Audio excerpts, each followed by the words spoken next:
Hello, everyone. This is Coach Jackie Zach, and I'm excited to have Chris Nolte, founder of Kayana Virtual Assistants, with us today. Chris is currently the founder of Kayana Virtual Assistants, the Topaz Group, and a partner in several real estate ventures. His career began in finance and strategy, with each role and company building on the ladder to deepen his expertise in technology, real estate, and business operations. So you got a lot of expertise. The journey from an analyst in New York to the head of multiple innovative companies has been driven by curiosity, a deep commitment to learning, and adaptation. Chris has built a brand called the Can Do CEO to support and help startup, nonprofit, and business-to-business leaders discover the power of people, processes, and platforms. So, Chris, I know you love to travel. You and your wife, I think this is a great story. You and your wife met when you were 20 in France and have had the travel bug ever since. You recently visited Japan and plan to spend time in Iceland and Greece soon. I have not been to Iceland, but I have been to Greece, and Greece is lovely.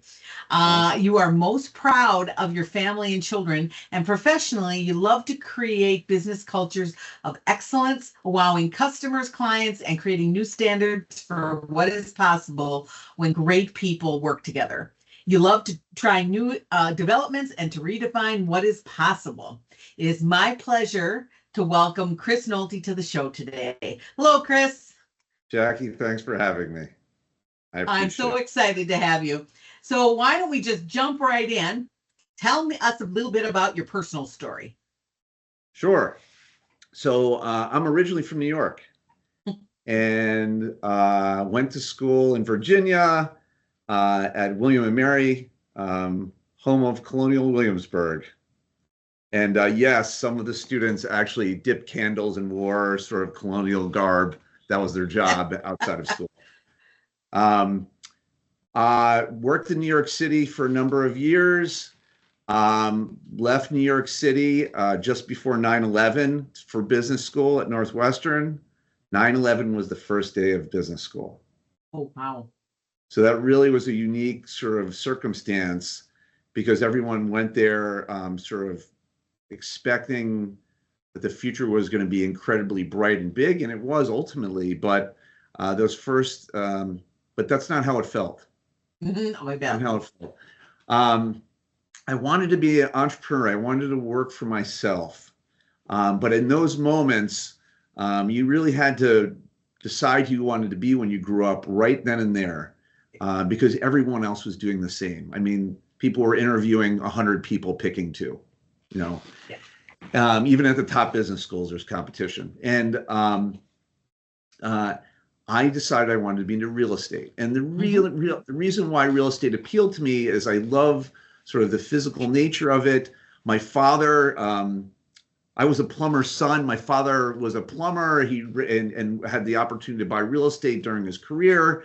It was a great end game for him. I thought, why don't I bring dad's end game to my middle game, and so I don't mess up my end game. And then the other thing about real estate I liked was that as you're working for others, you're learning to work for yourself. So right out of school, I went to work for the Marcus family, first the director of real estate at Marcus Corp. And then about 3 years later, after we sold off Baymont Inns and Suites, I followed the special liquidating dividend out of the public company, and I had the opportunity to start their family investment firm, or their family office. So at the ripe old age of 32, I was running a family office. Arguably not. I wasn't experienced enough to be able to do that, but I had a lot of finance experience, and I apparently made an impression. And so that was the beginning of my professional life in Milwaukee. It's been a long road, and I've lost a lot of hair, Jackie. And grass does not grow on a busy street. And even as sort of shiny, sort of this illustrious career has been, it's full of mistakes. And what I've been very lucky with, is having someone trust me enough to allow me to make those mistakes. And so the Marcus family has been very gracious. I've loved working with them. You're not in business as long as they are without learning how to make mistakes and to sort of avoid the sort of the obvious financial pitfalls of big mistakes. We try to make small mistakes. And I have then parlayed that starting in 2020. I after 17 years of working with them, parted ways to go start my own investment firm. And so I'm very much leveraging the experiences of the past, but in a very entrepreneurial way, as always. I love creating businesses, and here we are. Great. So what's a funny story that your family tells about you that you are willing to share? It's funny. I was thinking about this, how I'd answer this. And I think my success has been somewhat through self-criticism, right? And I'm sure coaches like yourself would say that's healthy to a point and so on. But it unfortunately, or fortunately, it doesn't stop with me. It's hard not to observe the world outside of myself and make comments about how the world appears to be and how people should be thinking. And so my family, because they are oftentimes and my children, I have 4 children. And it's a unique moment. I had one in elementary school, one in middle school, one in high school, and one in college all at the same time. Families of 4 know what this is like, or larger. But they gave me my own word. Oh, wow. It's called a criticism. Yes. I am not. Nice. I don't criticize. I criticize people. Yeah. And so, Nice. and they've sort of branded that for me. So, criticisms are a thing in our family, and probably not something I want to be known for, a criticism, but it is what it is. Great. Well, so tell us, you gave us an idea of how you got to to become an entrepreneur, but at what point did you have the confidence to say, I want to run my own business? Yeah, it's a really interesting thing. I think I've always wanted to do it. I mean, my first business was in 5th grade, and I was selling candy. I was selling candy. I had runners. I had people collecting candy, collecting orders. In fact, I was so successful that they shut it down and made me write 1,000 times, I will not sell candy in school. Nice. That was 5th grade. So they should have let me go. I mean, I might have become Jeff Bezos. I mean, you bet. I mean, principals of the schools around the country, don't do that to your kids. No, so I was a merchant in 5th grade. Nice. And that stuck with me all the way through. So I was, I think the real struggle was like, how do I escape? How do I escape from employment to actually go do my own thing? When's the responsible time to do that? And the world tells you that you should go to you should go to college, and then you should go to grad school, and then you get married, and then you have kids, and there's never a good time to go out on your own. Right. It doesn't matter how prepped you are. It always feels risky. It doesn't. I left after a successful career at the age of 46, and I still didn't feel ready. I never feel ready. And maybe that's the takeaway. Right. And I think that is really huge, right? Yeah. Is that sometimes you just have to jump in, right? So tell us a little bit more about your company. Sure. So I'm a serial entrepreneur, and I've started a lot of different companies. I've bought companies, remade companies, but the company that I'm honestly I've had great joy in doing other things too, but I really love the business we've created here at Kayana Virtual Assistants. And the genesis for this company actually happened to me 2 years ago, as I was sitting at home in front of my computer, looking at my LinkedIn profile, as we were off to do. And I responded to a cold reach out in LinkedIn. Ooh, who does that, right? Like, but I felt like it was talking to me. And it said something along the lines of, hey, Chris, as an entrepreneur, you don't have enough time and energy to do things you need to do in your company. Come interview with some really talented people from overseas. It's a good deal, and start doing it. So anyway, I did it. And I interviewed people, and about 10 people into the interviewing process, which wasn't perfect, admittedly. Right. I met an engineer, a material scientist who became my executive assistant. And it was amazing. It was an amazing experience because I was now working with someone that I can afford, that was super smart. I didn't deserve this person in my mind. And I thought, and yet she was incredibly satisfied with this experience. I mean, there are some times where, and again, I'm starting companies, I'm building companies, where we would sit on a Zoom call and we'd just be working. She'd be remote, but we'd just be working. Yep. And it felt very natural to me to build a company this way. And I thought other people should want this. They need it. In fact, I started seeing the world totally differently. When I started going on LinkedIn and I saw people succeeding, I didn't see them alone anymore. I realized they were all standing on virtual shoulders. Yeah. Awesome. They were all standing on virtual shoulders. And then I realized, well, large corporations are standing on virtual shoulders. They've got outsourcing this and outsourcing that. But I don't think small and medium-sized businesses have really taken advantage of the opportunity. So I started a company, started Kayana. Kaya, the name, is kind of fun. I'm not sure how long this name is going to last, because sometimes you come up with like cool names and like it doesn't work. Like people are like, I can't even say it. But Kaya means can do in Tagalog, and na means now. And so can do now was the name, Kayana.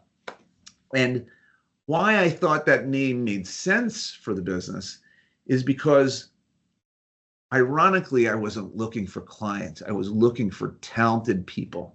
Because I knew if I had incredibly talented people for clients, the business would come. And so it's actually very much an outward-facing brand facing Tagalog in the Philippines. And so it's a brand here in the U.S., but it's facing people in another 6,000-7,000 miles away, looking for opportunity, because it occurred to me. That is wonderful. Yeah. Well, talent is everywhere and uniformly distributed. Opportunity is not. And ironically, and this is where like why I started this company is, as an entrepreneur and business owner, I always felt it was the opposite. I felt opportunity was everywhere, but talent was not. Right? There's not enough talent to take advantage of the opportunity. I can't afford the talent. It's not available to me. I can't see the talent. I used to have dreams of getting in yellow buses and driving to the coast and shuttling people back in. I needed more people with bad work-life balance. Right. I don't want you to be with your family. I want you to work. I need help. Right. Anyway, so that's the genesis of the company, Kayana Virtual Assistants. Hire at Kayana.com. Great. And we meet smart, talented people every day. And I go through the candy store of incredible people every day. And I think to myself, I can't hire all these people myself. I've got to go find clients to hire for us. So there you go. That's the story. So tell us tell us a story about where either someone pushed you or inspired you so that you knew you could do it and have the impact that you're having. Wow. Well, a big heady question, right? You know what? This is going to be a boring answer, but my spouse, my wife, my wife knew I could do it. Great. And you can't underestimate that value. I mean, if people believe in you and they've got your back, I mean, does it have to be a spouse? Absolutely not. Could it be someone that you've done business with before that said, I believe in you, I'll back you, or a family? And I think that's how many entrepreneurs get started, because that's where the strength is, right? Right. And I think that's kind of what pushed me over, and what Great. I get up every day thinking I'm going to succeed, because I think every day it's just one more step. But I Mhm. have someone in the background going, you got this. Like, you've done it before. You've done it for other people. Go do it for Great. yourself. Yes. You know? Fabulous. So what do you think your biggest learning as a business owner has been? Uh, so first of all, a shout out to the business coaches of the world. Thank Uh, you. it's my wife's a therapist. I think Hmm. everyone should have a therapist. Yes. I think every entrepreneur should have a business coach. Yes. So way back when, I got a business coach, and the business coach said to me, he said, Chris, why do you think you need to do everything? Hmm. Why do you think you need to? And I didn't understand it. I didn't know what he meant. I couldn't quite figure it out. But what he meant was you need to delegate. Hmm. You need to build systems and work on the business, not in the business. Absolutely. And I think if I were to tell anyone a piece of advice, that would be it. Now, everyone's different. Everyone has different sort of challenges. Yes. But I would have thought that I would have been the delegator. Mm. I would have, if you asked me 20 years ago, Chris, are you going to be a good delegator? Are you going to like be able good Yeah. at like offloading tasks and work to people and building an organization and working on the business, not in the business? Would you be good at that? I'd be like, yeah, I'm going to be great at that. But it's so amazing how bad people are at it. Right. And a lot of people are really good at it when they are working for someone else, right?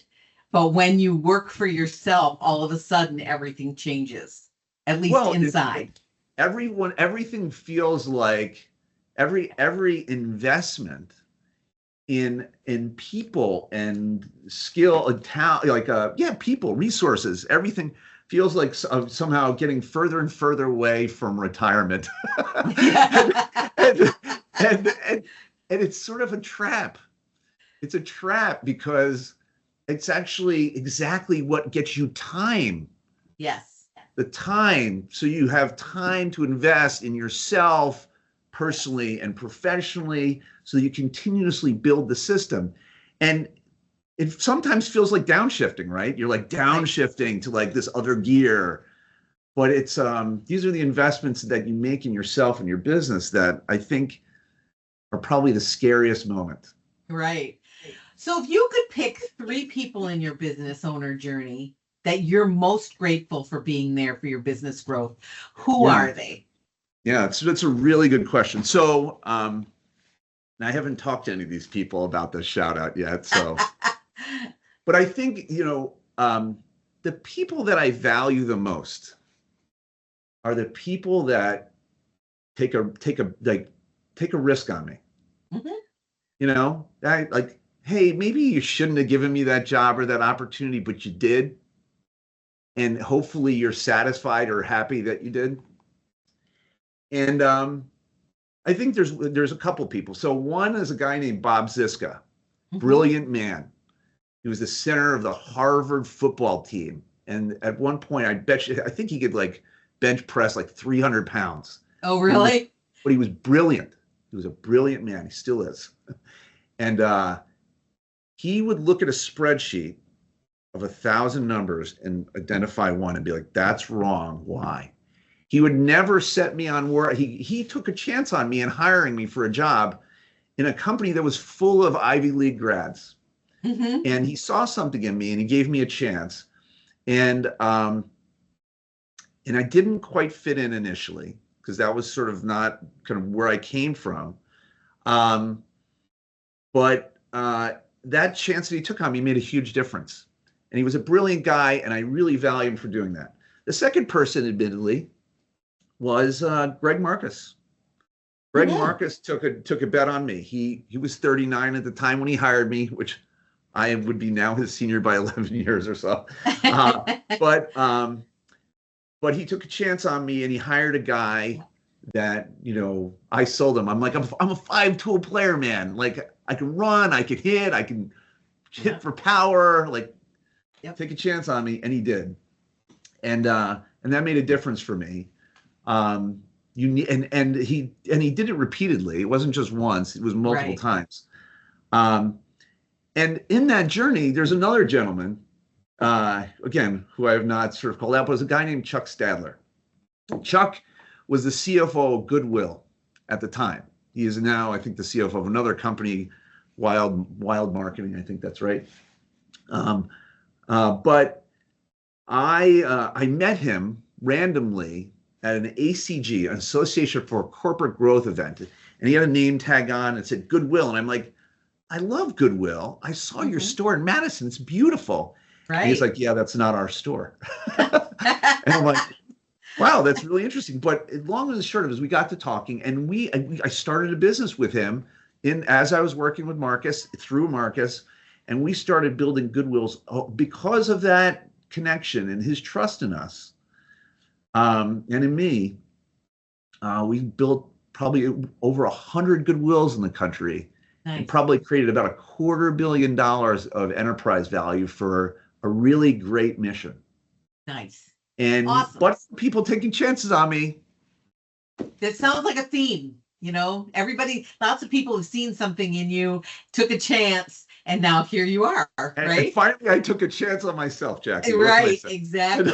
So what's the next big thing for you in your business? You're like your number one growth opportunity.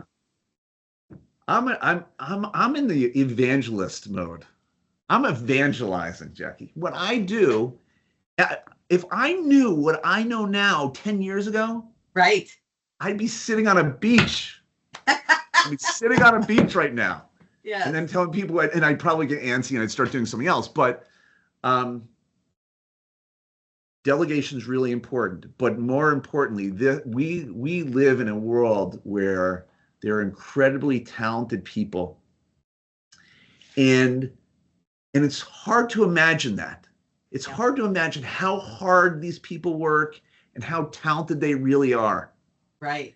And it's easy to just sort of see in front of yourself. So every day I wake up trying to think about how I can sort of crack this nut and explain to people how the world's a big place. And there's a lot of people benefiting from this, and you're competing with all of them. Right. And maybe you should try it. Right. Try it. And the reason why, and I'll sort of connect this to sort of business in Wisconsin generally. Mm-hmm. Over my time in Wisconsin, now I've spent the better part of 21 years here. Not quite half my life, but almost. Right. And raised all my kids here. I've seen a lot of companies get sold to other people. Right.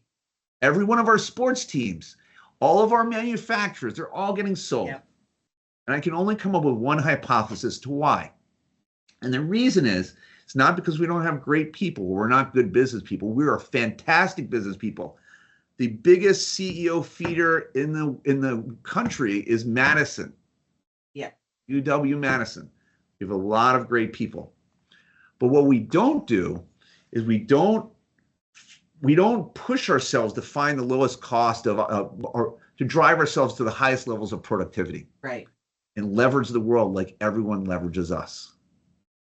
Great. And so what they do is they see our companies and they go, ooh, man, they can really cut this out. We can re-engineer this. We could do all these things. And they see the value where we don't. And so I would say, as the evangelist of Wisconsin, for outsourcing and VAs, this is not a sort of job stealing exercise. This is a business growing exercise. Great. Find a way for you to find your way outside of your business, and leverage the intellectual capital, the human capital of the world. It's there, and you can afford it, and the ROI is like almost immediate. So that is what I'm doing. That's sort of, I'm evangelizing, outsourcing, and the opportunities that people have. Great. So I love this job because I get to meet a lot of cool people doing a lot of cool things. Sure. And then I connect them, and it's just fun. It's just a fun. It's a great way to spend my time. I enjoy it. Awesome. So what advice would you have for business owners who are trying to do it on their own?